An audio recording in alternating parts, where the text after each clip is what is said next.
Hi guys, welcome to the latest podcast of YarninBlak. Today I've got a great friend of mine on, Chrissy. I'll get her to introduce herself into a sec, but I first want to acknowledge the traditional custodians of the land that I'm calling in from.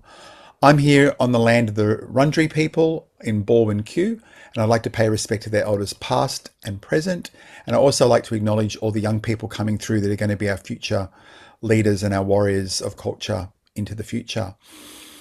But I would like to introduce you to our guest today, Aunty Chrissy, and Chrissy Ingram is right here right at the moment. So tell us who you are, where you're from.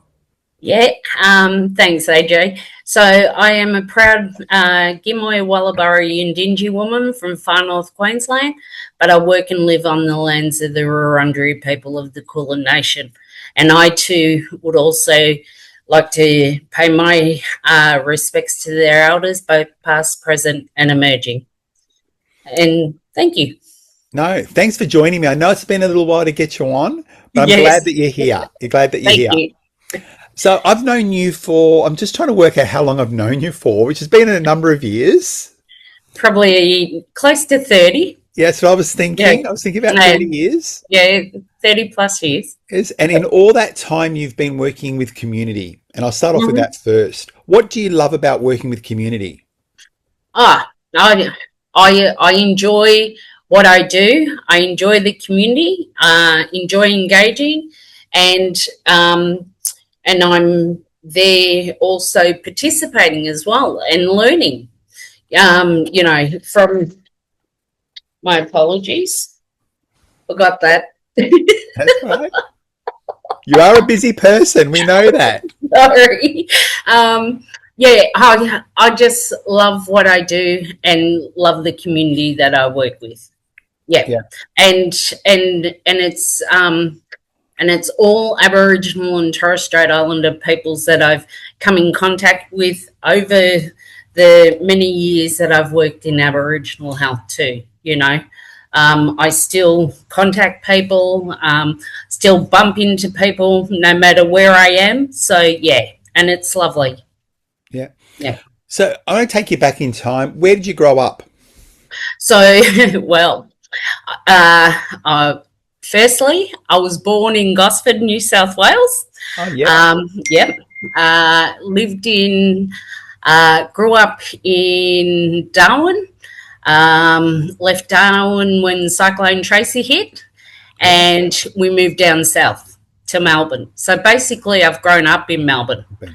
Yeah, I've went to school, primary school, high school here in Melbourne, but I always return home to country and to family. Yep. Now, I'm going to take you back to primary school and high school for a second without traumatizing you, but take you back in time and go, how much Indigenous studies and Aboriginal studies did you learn at school? None. Yes. Apart from because the primary school I went to had a lot of Aboriginal students, basically. Yeah. So I met a lot of people through my schooling. Yeah. And getting to know the community as well. Yeah. Jumping now to 2026, do you think there's been a lot more Indigenous studies put into study? So I think the whole education platform is changing. Yep. I think in terms of like the childcare sector, for the kinders, the young kids, being able to be proud of who they are and to learn about their cultures, customs and, traditions, but also the local customs and connections. Yes, sorry, mouthfuls. But yeah, I think in terms of the education, they're slowly doing it, and it just needs to be rolled out even more so. I think in terms of learning language, and bringing our languages back to the traditional owners to be able to, teach as well, and for the rest of our people to be able to speak our own language, would be beautiful to actually have conversations in our own language, because other nationalities have got their own language and, they're able to speak it. Yeah. Because, there's been no issue of actually muffling, because that's the way I see it, We've been muffled, you can't practice our traditional things. Yeah. So there's been no respect in that sense. So at school, did you finish high school? Yes, I did. I wasn't gonna. So I got to year 10 and I thought, is this for me or not? And it was, but my sheer determination to actually do it. Yeah, I finished year 12. Oh, awesome. So it was the first one in my family to do that. Yeah. And what did you do after year 12? So then after year 12, I got a traineeship. Yep. So I started my working career as a trainee dental assistant. Yep. And then I qualified. So I did a Cert 3 in dental assisting, and that was done through the ADA at the time before the TAFE sector took it on. Yeah. So I did my qualifications then, and then after that, I was working in an Aboriginal Health Service, and have been for the past 36 years. And I actually managed our oral health unit for over 20 plus years. Yeah. Before I changed roles. Basically. So I've worked, and during that time I also did a diploma of practice management. So I've got a diploma in practice management. I've got a Cert 3 in Aboriginal health worker. And Torres Strait Islander primary health. And that's enough study for me right now. Because what I do now is actually cultural mentoring and co-facilitating cultural studies to our up-and-coming allied health students. Yeah. And are you seeing in universities now a more increase in Indigenous studies getting into some of those courses? Because for a long time there wasn't much there at all. No. So now that the cultural mentoring that I'm a part of with one of my colleagues has actually been co-designed by Aboriginal people. The whole 12-week course is being developed with Aboriginal and Torres Strait Islander inputs into it. So it works, we can see the value of it in terms of how the students actually delve in a bit more, because it's not about the history and stuff like that, but it's also the students, what they have also been taught through schools, through their schooling, and how much knowledge they have in respect to what's happened prior, so colonisation to where we are today, and in between the referendums, and so many things change all the time. But it seems that at each point, Aboriginal and Torres Strait Islander peoples are still suffering. Yeah. Because in terms of the policies of today, and tomorrow's going to be another thing that they'll come out with a fantastic program or whatever it may be, and all these dollars to do it, but they're not sustainable, unfortunately. No. And I've seen it firsthand. Yeah. Do you think that Aboriginal dental health is improving? Have you noticed that over time? Yeah. There's still gaps, Yeah. And more than just gaps in teeth. Exactly. We're still arguing, particularly for oral health. Unfortunately, the government don't see it as a priority for people's overall general health, because basically what goes in your mouth actually affects all your vital organs and stuff like that. And if people don't have teeth to chew, you know, it's not going to break it down. It's just going to make it worse, you know. And then just in terms of access to services, because services are so limited anyway, you know, but it's how do you increase that? How do you get, you know, opportunities to actually employ or have a service built within an area to be able to service the mob as well? Because we still have community members travelling down from the Western Districts to Melbourne Metro, you know, that's 5 hours away. Where services should be provided within their areas and the access should be there. And what are the access barriers for our community? Because that needs to be addressed as well. Comes back to discrimination and racism, you know, and we still got to argue the point with people. It's not right. Where's the human rights? Where's the humility to actually service people and every person, you know? Because there's still that belief out there we get everything for free. Oh, always. I'd love that, you know? Yeah.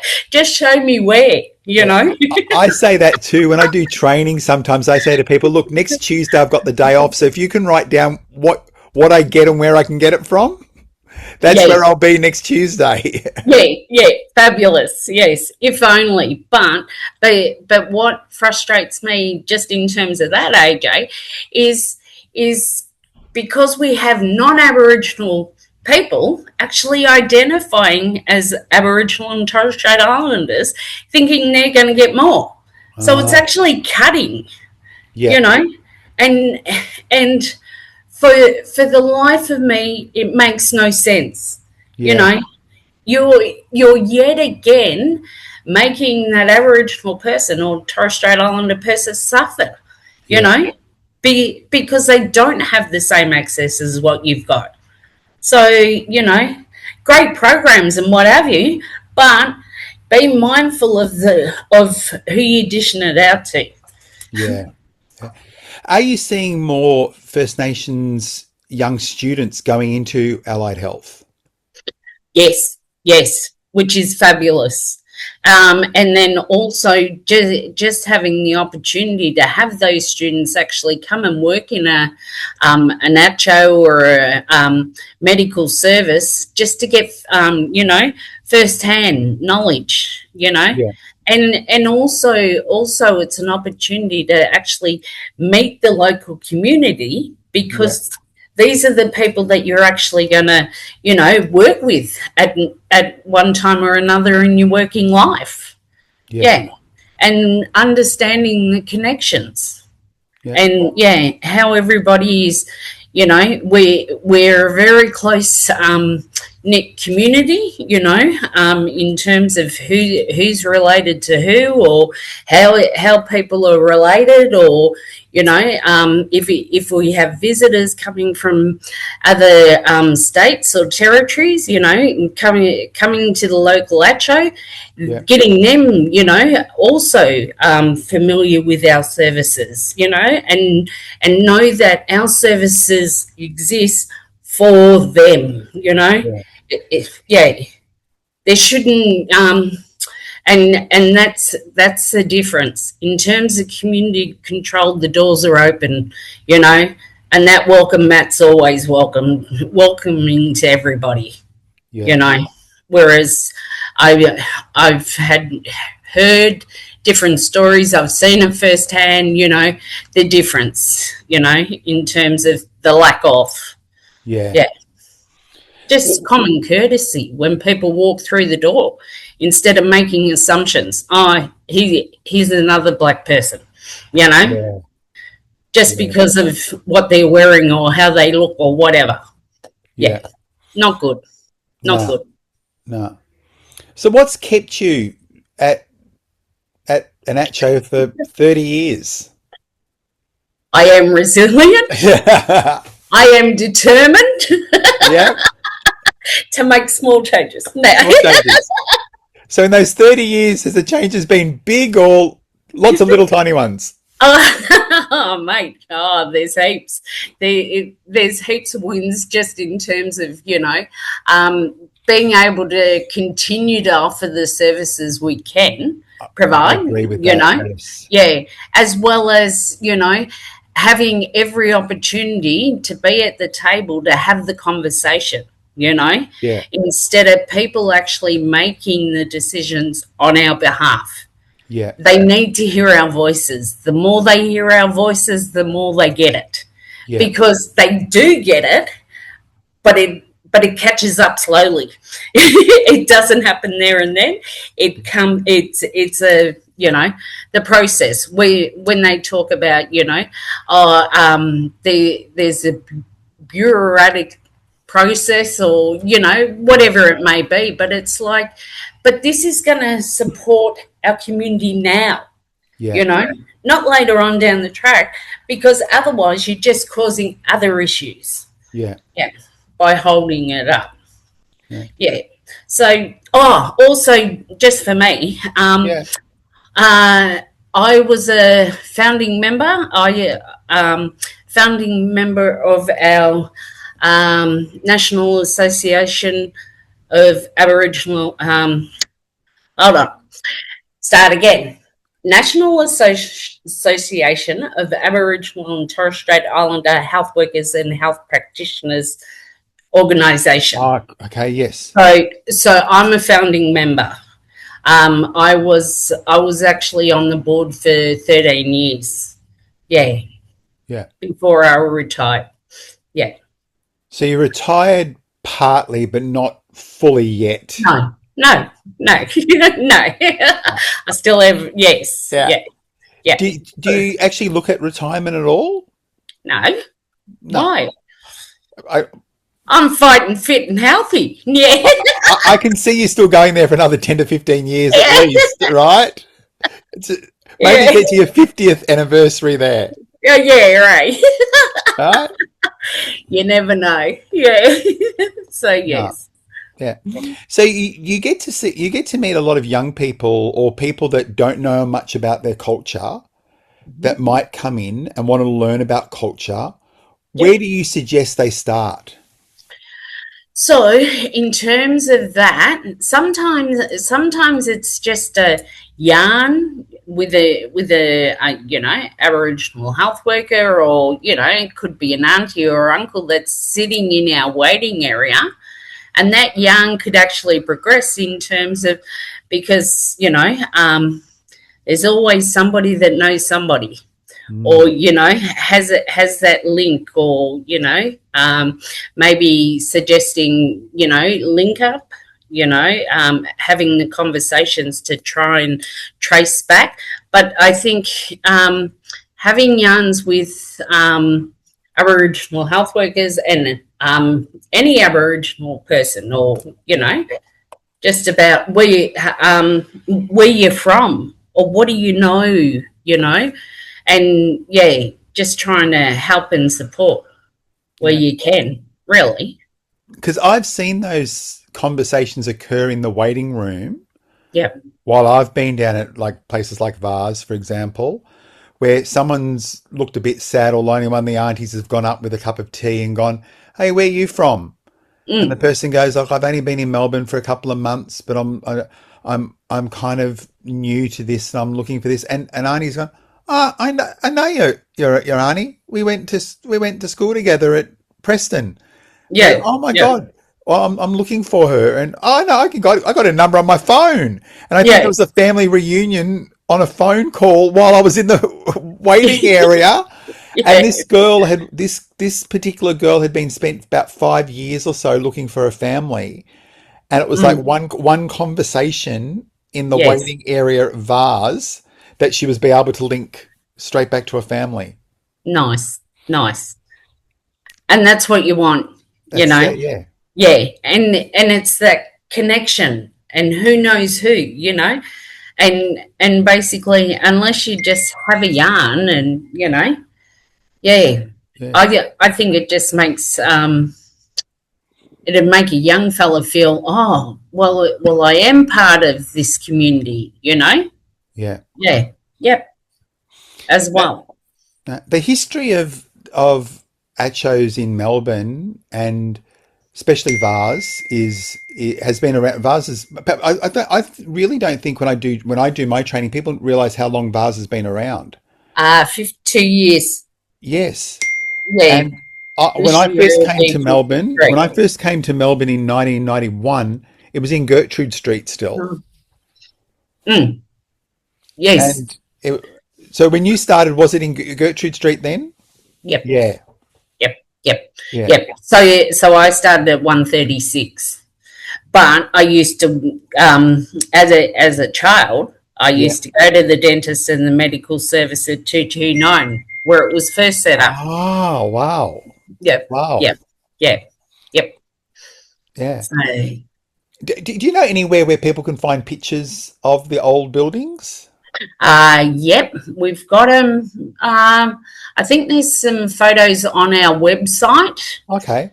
Yeah, but within our AGM reports, they can possibly check out the different AGM reports, because there's all different. There's reports on the programs that were run at that time, some of the staff that were there. Photos. Yep.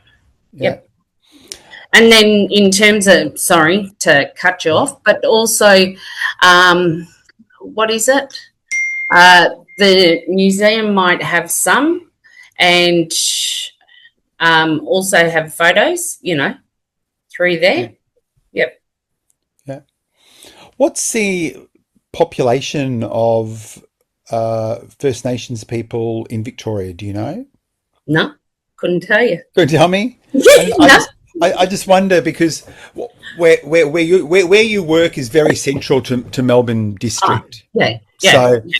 So I'm just wondering.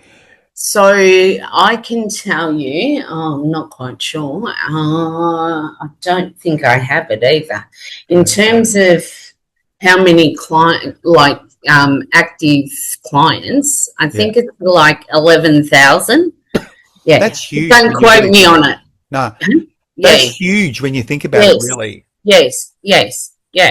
And it is a real, even though it's not a gathering place, it is a bit like a gathering place, because I know every time I go in, either for dental or health, I'm always running into someone I haven't seen for ages, and it's a catch up gathering, and we're very huggy, cuddly people, and whether we're all sick or not, we're still hugging and cuddling everybody in the foyer. Exactly. Yes. Yeah. Definitely. But see, VAHS has always been a home away from home. So, and there's a book actually written about VAHS. That book, Home Away from Home. So, so everyone that comes in, the opportunity to have a cuppa, sit down, have a yarn, and it's always a meeting place. You'll run into somebody that you haven't seen in years. Yeah. I know that we work with a lot of people that have been disconnected from families. And how hard do you think it is for people to reconnect? And I know we talked about where people would start to go, but VAHS is a big place. It's also got mental health services there as well. But how hard is it for people to reconnect if they don't know much about culture to start off with? Yeah. So I've got a few clients that are like that, but for them, what they say is, VAHS is my home. VAHS is my family, because they built up that connection of feeling, part of the community. And that's the way VAHS has always been, always taking, people under their wing and supporting where they can, and if they can't find exactly where they're from, they know that they have VAHS's support and that's their family. And if anything's happening for them at that time, they know that there are people that they can talk to and, services they can access. Yeah. Yeah. So I'm going to take you away from work for a second, back to a couple of things that are a bit personal, but family. Yep. What constitutes your family? So my family is my mother, my siblings, and then all my nieces and nephews. I've got a big, just on my side. Yeah. So I'm one of 5 kids. Yes. So my mum. So there's three. So my oldest sister, I'm the middle. Then I've got a younger brother, and then I have another younger brother and sister on my dad's side. So there's 5 of us, right? Yeah. So then I've got 4. My youngest sister has 10 kids. My 10. Yeah. 10. Yeah, 10. Yeah, darling. And then she worked out how it worked. Yes. So, yes. And then my younger brother has 2. Both my younger brothers have 2 kids. My sister, my eldest sister's got 2, but I actually reared my niece, my eldest sister's daughter. So that she's like my daughter. Yeah. So, and then I have all my aunties and uncles, but on my mum's side, I've only got one auntie left. So majority of my mum's siblings are actually passed. Yeah. Yeah. And without getting too personal, but I just want people to understand is Aboriginal people do die a lot younger than non-Indigenous people a lot of times. So I know my mum died before she turned 50. Yeah. And so being at a certain age, sometimes we are some of the oldest people in our family, and people don't realize that. Yes. Yeah. So just in terms of age, my mum's younger sister, I think 60, what is she? Yeah, she was about 67. Don't quote me on that. Yeah. But the eldest niece of my cousin is actually a year younger than my youngest auntie that just passed. Okay. Yeah. Yeah. So in terms of so my grandparents actually passed away before majority of all the grandkids come about. Right. Yeah. So only my eldest auntie, because she had 2 daughters, they're both around the same age, closest to my youngest auntie. Yeah. So they were fortunate enough to actually grow up with their grandparents, our grandparents. Yeah. Whereas the rest of us, because we come later, that's when they pass. So Nan and Pop passed a year after one another. So 69 and 70. Yeah, we lost our grandparents. Yeah. And I think, do you share those stories with students? And does it shock them to know that when you actually are explaining it to them? Yeah. Because I think it, like, for some, like I asked the question, like, in terms of who's in your family. So majority will still say my grandparents are there, my mum and dad, all my uncles, aunties, and what have you. I ask them how many times I asked them one day, how many times would you say that you attended a funeral? So in terms of sorry business and understanding, the impacts that sorry business has on the Aboriginal community, but also the direct, family member of the person that's actually passed. I said, because Aboriginal people are going to funerals not once a year or whatever. It's like 3 times in a week for some families, and that's really hard. Yeah, like my partner now is the last of his siblings. Yeah. So his sisters and brothers have now passed, and then so now it's our nieces and nephews are there, but he is the last direct family member. Yeah. So it's hard, So yeah. And I love how they've got people like yourself in courses teaching young allied health professionals the realities of what Aboriginal people are facing in 2026. Because sometimes people think when they have cultural trainings, it's about the past and this stuff happened hundreds of years ago. You're really talking about yourself, your family, the present. Yes. When you leave your course, this is what you're going to see right this minute. Yes. Yeah. Because that is reality. Just like the referendum, really, it had no place, in terms of being opened up to the wider community. It should have just been a yes/no vote with Aboriginal people. How treaty is happening right now, it is all Aboriginal people voting. Yes, who they want to have on the assembly. Yeah, that should have been the process. Yeah. But referendums are funny in terms of, like, you go back to the 1967 referendum and we had to have white people vote to say whether or not we could be counted in the census. Yes. We go to the referendum about gay marriage, and it was like straight people can vote whether gay people can actually get married. Yes. Should Aboriginal people have a voice in Parliament? But we'll ask all the white people whether they should. Yeah. There seems to be a pattern there. Yes, there is.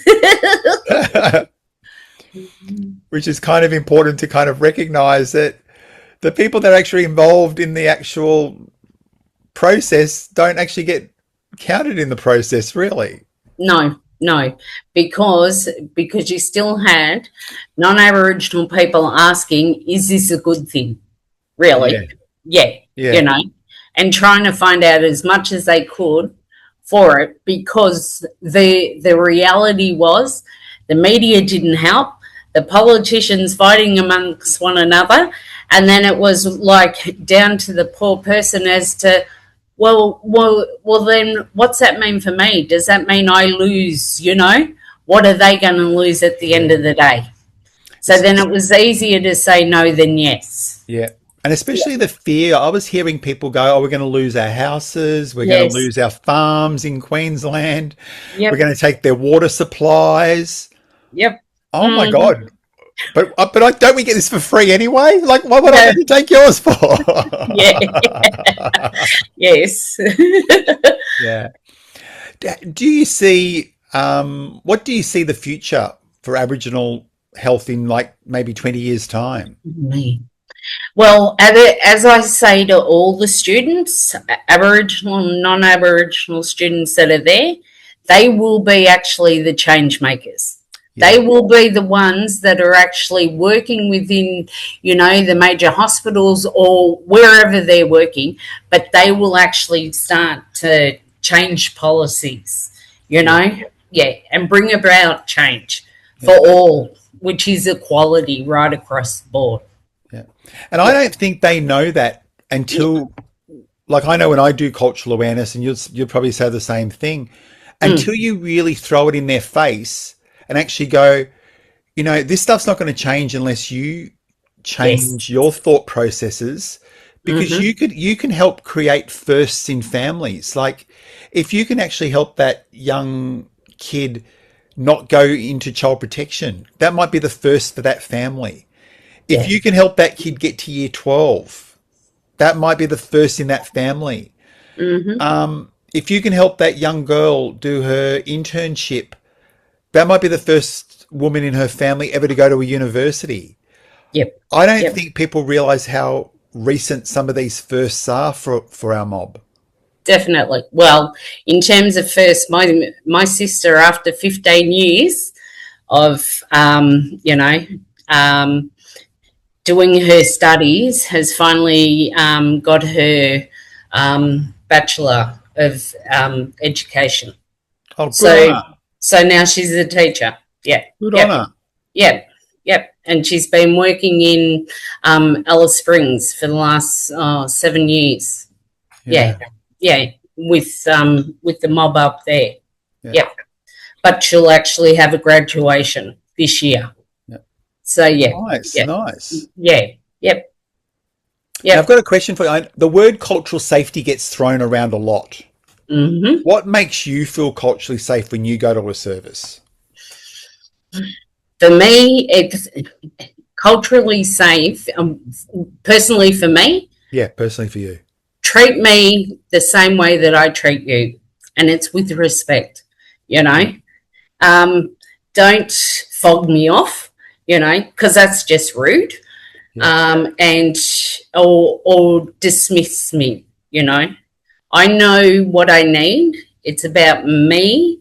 I'm coming in here to utilise your service, and I'm hoping to get a service, but do the right thing by me, because that's what puts people off. If their first meet and greet with somebody that they can see doesn't want them there, wants to dismiss them, or see you later, you need to go down the road, or whatever, No wonder our mob suffer. They suffer in silence. Yeah. Because every time they seem to, want to engage and get that help and support, it's always a negative response. Yeah.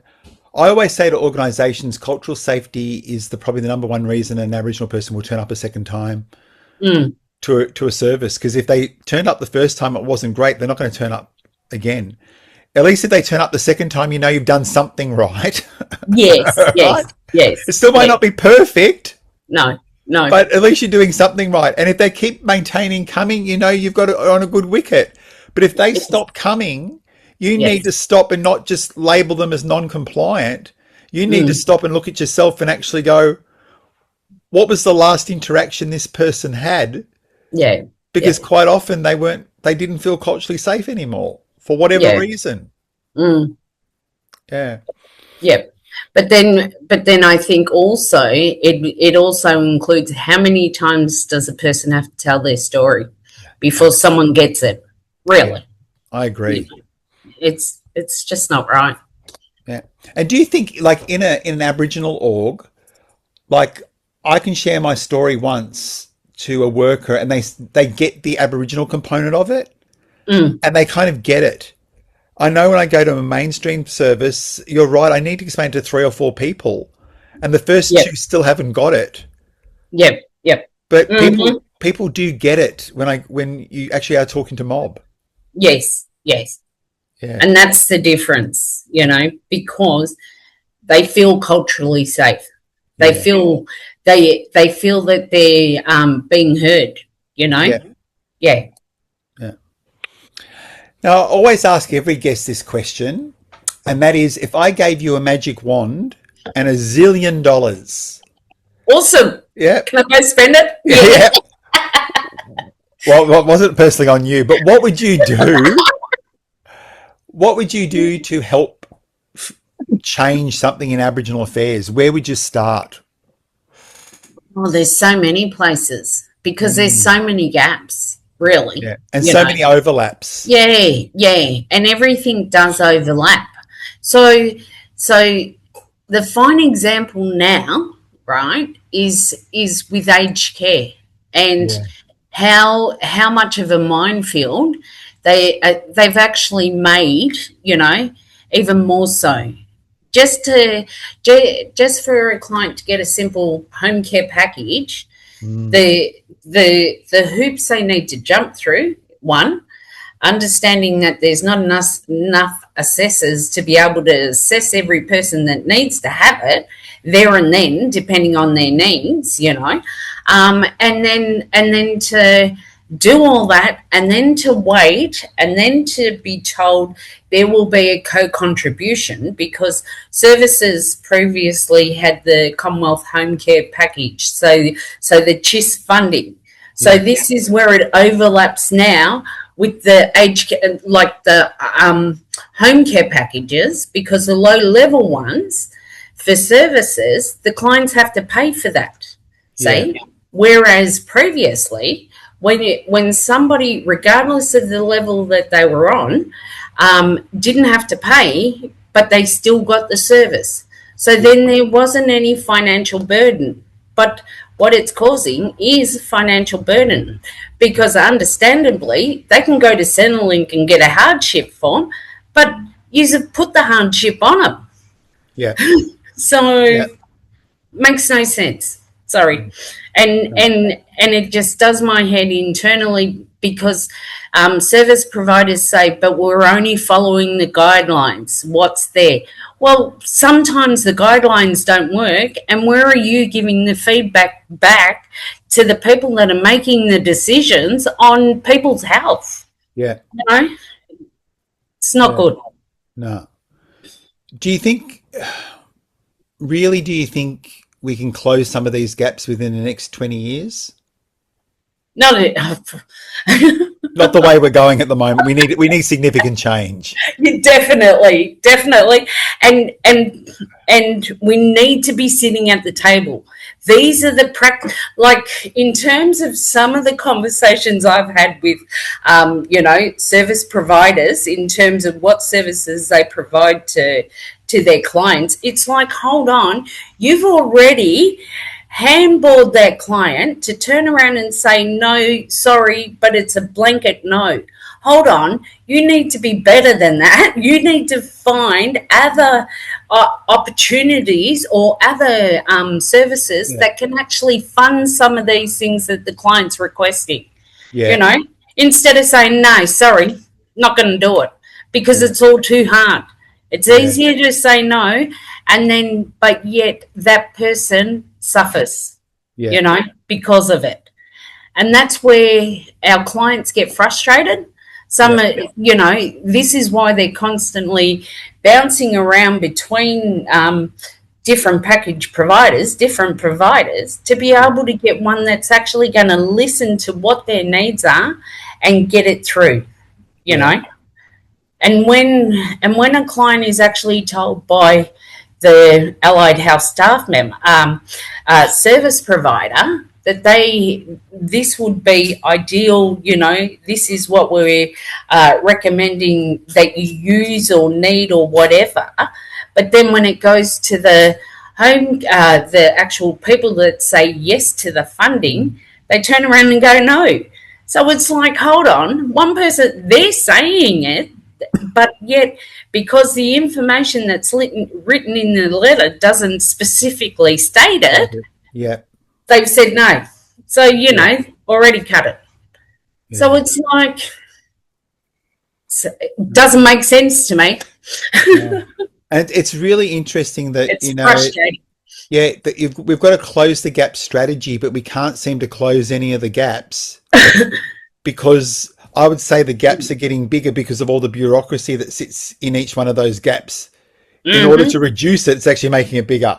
Yes. That's my summary. End of my lecture on closing the gap. It is frustrating, but I just think, pardon me, where is the practical? I've got no words. Sorry. I've got another question for you. When you're not working, what things do you do to turn off? What do you enjoy doing?